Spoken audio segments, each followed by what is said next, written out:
2019 елда үз эшчәнлеген башлаган технология җәмгыяте аграрийларның якын ярдәмчесе булып тора. Биредә авыл хуҗалыгы техникасының хезмәт итү срогын озынайту, аны сафка бастыру юнәлешендә нәтиҗәле эш алып бара. Мал азыгы уру, ашлык сугы комбайннары, куәтле техникалар, К700, 150 тракторлары төзекләндерелә. Әйткәндәй, җәмгыятьтә безнең һәм чит район техникаларына җан өрелә. Бүгенге көндә Дон 1500 комбайны тулысы белән ремонтланган. К700 техникасы ремонтланып сатуга әзерләнә.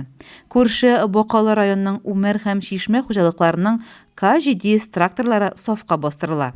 Складта техникаларны ремонтлау өчен барлык төр запас частьлары тупланган.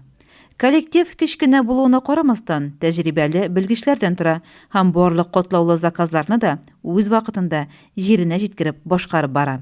Ә инде барлык эшләр җәмгыять мөдире Рузалим Нафиковның ныклы контроле астында көйле бара. 12 комбайн модернизацияланып чыгарды безнең цехта.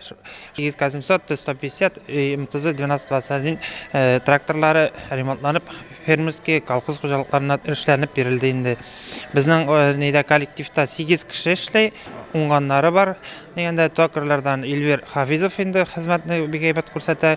Һәр вакытта төгәллек белән эшләрне алып бара. Габидин Илгиз слесарь, Габдрахманов Рашид, Сахапов Азамат инде безнең инженер, ул электричество белән дә бөтен нәрсәне алып бара инде. 50 миллион күләмендә эш күрсәтелде. Алда көннәрдә гел яхшы гына шулай гына егетләр белән берлектә алып барырга эшне. Ремонт эшләренең сыйфатын арттыру, технологияларны яңарту һәм камилләштерү, хезмәт җитештерүчәнлеген үстерү максаты белән янып яшәүче технология җәмгыяте эшчеләренә киләчәктә дә районыбыз өчен игелекле хезмәт башкаруын теләп калабыз. Айгөл Муллаянова, Илеш телерадиокомпаниясе.